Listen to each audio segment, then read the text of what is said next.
2007 میں اسلام آباد کی لال مسجد میں کیے گئے فوجی آپریشن کے 13 سال گزرنے کے بعد مسجد کے خطیب مولانا عبدالعزیز نے اب یہ دعویٰ کیا ہے کہ انہوں نے مسجد سے چھپ کر فرار ہونے کے لیے برقع نہیں پہنا تھا، بلکہ انہیں گرفتار کرنے کے بعد زبردستی پہنایا گیا تھا۔ تاہم سچ تو یہ ہے کہ مولانا عبدالعزیز کو مسجد سے نکلنے والی درجنوں لڑکیوں کے جھرمٹ سے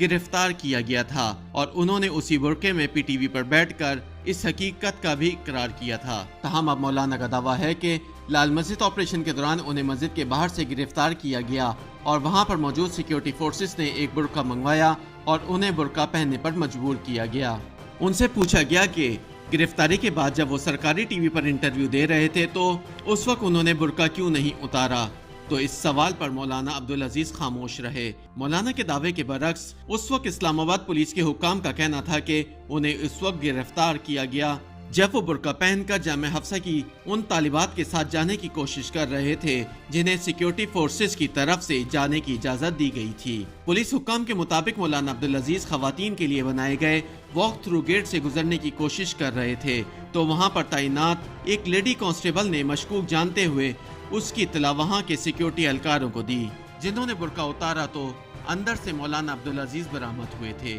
یاد رہے کہ مولانا عبدالعزیز کے چھوٹے بھائی عبدالرشید غازی نے مسجد ہی میں رہ کر سیکیورٹی فورسز کا مقابلہ کرنے کا فیصلہ کیا تھا اور بعد میں کئی SSG کمانڈوز کو شہید کرنے کے بعد خود بھی گولیوں کا نشانہ بن گئے تھے۔ جولائی 2007 میں اسلام آباد کی لال مسجد پر کیے جانے والے فوجی آپریشن کو 13 سال گزر چکے ہیں، لیکن آج بھی یہ معاملہ حل نہیں ہوا۔ آج بھی اس دھوئیں سے کبھی کبھی چنگاری نکلتی ہے جو کسی بھی وقت کسی بڑے حادثے کا پیش خیمہ بن سکتی ہے۔ کچھ لوگ اس آپریشن کے حق میں بات کرتے ہیں تو کچھ لوگ اس معاملے کو کسی تادیبی کارروائی کے بغیر حل کرنے کا گلہ کرتے ہیں۔ آئیے جانتے ہیں کہ اس فوجی آپریشن کے محرکات آخر کیا تھے۔ مئی اور جون 2007 میں لال مسجد کی انتظامیہ کے زیر انتظام چلنے والے مختلف مدارس کے طلباء اسلام کی ترویج، ملک میں اسلامی نظام کے قیام اور وفاقی دارالحکومت کو بے حیائی سے پاک کرنے کے لیے متحرک تھے۔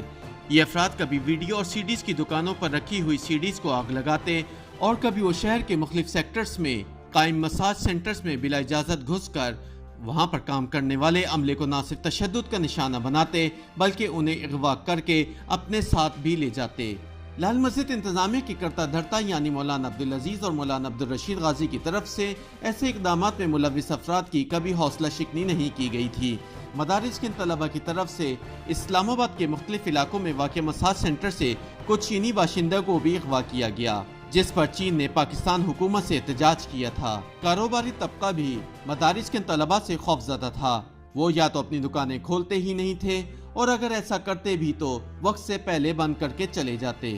اسلام آباد کی پولیس ذمہ داروں کے خلاف کارروائی کرنے سے ڈرتی تھی اور ایسا نہ کرنے کی وجہ اسے ایک حساس معاملہ قرار دیتی تھی۔ پولیس حکام کے دعووں کے برعکس 2 مرتبہ پولیس کی ٹیم جب ذمہ داروں کو گرفتار کرنے لال مسجد پہنچی تو وہاں پناہ لیے ہوئے ملزمان نے ان پولیس اہلکاروں کو نہ صرف زد و خوف کیا بلکہ انہیں یرغمال بھی بنا لیا، جس کے بعد اس وقت کے ڈپٹی کمشنر چودھری محمد علی نے اپنا اثر و رسوخ استعمال کرتے ہوئے ان پولیس اہلکاروں کو ان کے چنگل سے آزاد کروایا۔ رہائی سے پہلے کچھ مسلح افراد نے اس عمارت کو بھی آگ لگا دی تھی جس میں ان پولیس اہلکاروں کو یرغمال بنا کر رکھا گیا تھا۔ اس طرح کے واقعات کے بعد اس وقت کے فوجی صدر پر دنیا کی طرف سے ذمہ داروں کے خلاف کارروائی کے لیے دباؤ بڑھتا چلا گیا۔ ان تمام واقعات کو دیکھتے ہوئے صدر پرویز مشرف جو اس وقت آرمی چیف بھی تھے نے ذمہ داران کے خلاف کارروائی کا فیصلہ کیا۔ اسلام آباد پولیس کی سیکیورٹی ڈویژن کے ایک اہلکار کے مطابق لال مسجد میں چھپے ہوئے مبینہ شدت پسندوں کے خلاف کارروائی سے پہلے پورے اسلام آباد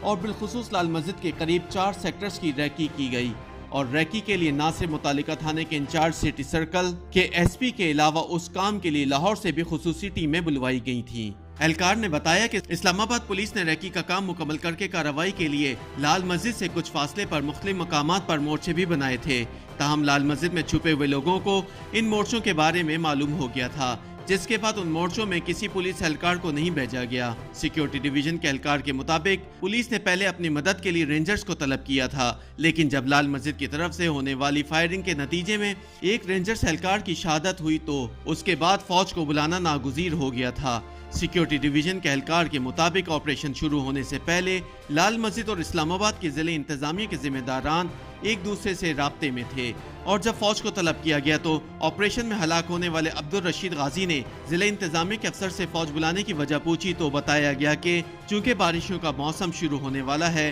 اس لیے ممکنہ سیلاب کی تیاریوں کے سلسلے میں فوج کو طلب کیا گیا ہے۔ آپریشن شروع ہونے سے پہلے لال مسجد کی طرف جانے والے تمام راستوں کو خاردار تاریں لگا کر سیل کر دیا گیا اور ان قریبی علاقوں میں رہنے والے افراد کو کچھ دنوں کا راشن اکٹھا کرنے اور گھروں سے نہ نکلنے کا حکم دیا گیا تھا۔ سیکیورٹی ڈویژن کے اہلکار کے مطابق لال مسجد کے قریب اسکول اور سرکاری عمارتوں پر اسپیشل سروسز گروپ کے کمانڈوز اور ماہر نشانہ بازوں کو تعینات کیا گیا تھا، جبکہ اس آپریشن کے لیے 111 بریگیڈ سے 3 یونٹس بلوائے گئے تھے۔ یہ فوجی آپریشن 3 جولائی سے شروع ہوا اور ایک ہفتے کے بعد 10 جولائی کو ختم کیا گیا۔ آپریشن کے دوران فوج سے تعلق رکھنے والے ایک SSG commando lieutenant colonel Haroon شہید ہوئے، جبکہ اس آپریشن کے دوران لال مسجد میں مرنے والوں سے متعلق متضاد دعوے ہیں۔ حکومت کا کہنا ہے کہ اس آپریشن میں مرنے والوں کی تعداد 100 کے قریب ہے، جبکہ لال مسجد کی انتظامیہ ابھی بھی یہ دعویٰ کرتی ہے کہ اس آپریشن کے دوران 200 کے قریب طلبہ و طالبات مارے گئے۔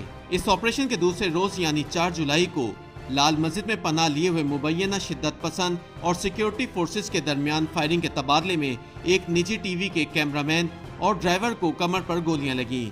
جن میں سے ایک آج بھی بستر پر ہیں، جبکہ دوسرے زندگی بھر کے لیے اپاہج ہو گئے ہیں۔ جب تک آپریشن جاری رہا تب تک کتنی اموات ہوئیں کسی کو معلوم نہیں، تاہم یہ معلومات آپریشن ختم ہونے کے بعد ملی۔ ہارون غازی اس فوجی آپریشن میں مرنے والے عبدالرشید غازی کے صاحبزادے ہیں۔ جس وقت یہ آپریشن شروع ہوا تو وہ اپنے خاندان کے ہمراہ اپنے گھر میں موجود تھے، جو کہ لال مسجد سے ملکہ تھا۔ ان کا کہنا ہے کہ مولانا عبدالعزیز بھی ان کے ہمراہ رہتے تھے اور جس وقت آپریشن شروع ہوا تو دونوں بھائی یعنی مولانا عبدالعزیز اور عبدالرشید غازی کے خاندان وہاں پر موجود تھے۔ انہوں نے کہا کہ آپریشن شروع ہونے سے پہلے راشن اکٹھا کر لیا گیا تھا، لیکن انتظامیہ کی طرف سے فوجی کارروائی سے پہلے لال مسجد اور اس سے مہلکہ عمارت جہاں طالبات کا مدرسہ جامعہ حفصہ واقع تھا اور ان کے گھروں کی بجلی اور گیس منقطع کر دی گئی تھی۔ انہوں نے کہا کہ آپریشن کے دوسرے دن 3 درجن سے زائد افراد کی لاشیں ان کے گھر کے صحن اور جامع حفصہ میں پڑی ہوئی تھیں۔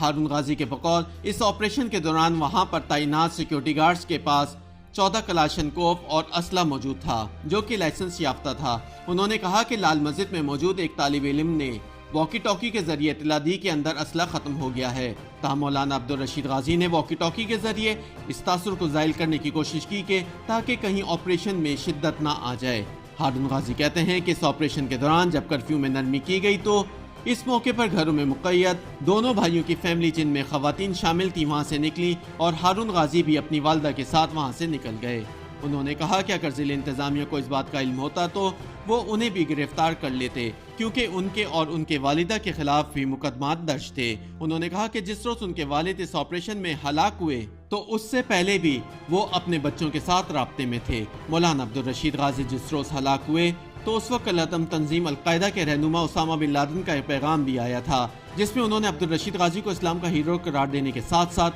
پاکستانی مسلح افواج کے خلاف اعلان جنگ بھی کیا۔ اس فوجی آپریشن میں مرنے والے زیادہ تر افراد کی شناخت DNA ٹیسٹ کے ذریعے کروائی گئی تھی۔ لال مسجد آپریشن کے مرکزی کردار مولانا عبدالعزیز نے مدارس کے طلبہ کی طرف سے دین اسلام کی ترویج اور فحاشی کے خلاف کیے جانے والے اقدامات کو آپریشن کی وجہ قرار نہیں دیا، بلکہ ان کے بقول ان کے خلاف آپریشن اخوان جہاد کی حمایت کرنے کی بنا پر کیا گیا۔ اس مذاکراتی عمل کی عینی شاہد اور دینی جماعتوں کے سرگرمیوں کی کوریج کرنے والے صحافی علی شیر کے مطابق حکومتی اور مذاکراتی ٹیم اور لال مسجد انتظامیہ کے درمیان جس معاہدے پر اتفاق ہوا تھا اس میں یہ بات بھی شامل تھی کہ مولانا عبدالرشید غازی اپنے دیگر ساتھیوں کے ہمراہ اسلام آباد سے اپنے آبائی علاقے رجحان جمالی جو کہ جنوبی پنجاب میں واقع ہے میں چلے جائیں گے اور دوبارہ کبھی بھی وہ اسلام آباد کا رخ نہیں کریں گے۔ علی شیر کے مطابق سابق فوجی صدر نے اس معاہدے کی منظوری نہیں دی تھی، جس کے بعد آپریشن شروع کیا گیا۔ اس آپریشن کے خاتمے کے بعد ایک طویل عدالتی جنگ کا آغاز ہو گیا